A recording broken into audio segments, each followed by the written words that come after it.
एक बुद्धिमान राजा था। उसका काफी बड़ा साम्राज्य था।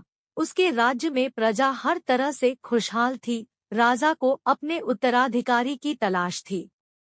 उसके 3 बेटे थे। राजा इस पुरानी परंपरा को नहीं निभाना चाहता था कि सबसे बड़े बेटे को ही गद्दी पर बिठाया जाए।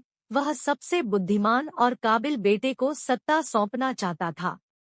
इसलिए राजा ने उत्तराधिकारी के लिए तीनों की परीक्षा लेने का फैसला किया। राजा ने तीनों बेटों को अलग अलग दिशाओं में भेजा।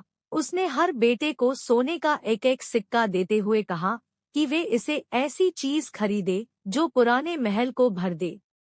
पहले बेटे ने सोचा कि पिता तो सठिया चुके हैं, इस थोड़े से पैसे से इस महल को किसी चीज से कैसे भरा जा सकता है। इसलिए वह एक मैखाने में गया, शराब पी और सारा पैसा खर्च डाला।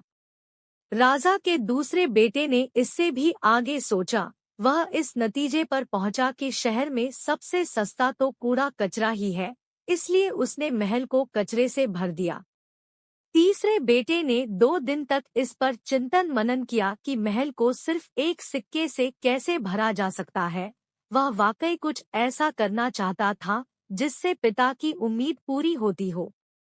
उसने मोमबत्तियां और लोबान की बत्तियां खरीदी और फिर पूरे महल को रोशनी और सुगंध से भर दिया। इस तीसरे बेटे की बुद्धिमानी से खुश होकर राजा ने उसे अपना उत्तराधिकारी बनाया। इस हिंदी कहानी से हमें यह सीख मिलता है कि बुद्धि से कुछ भी पाया जा सकता है।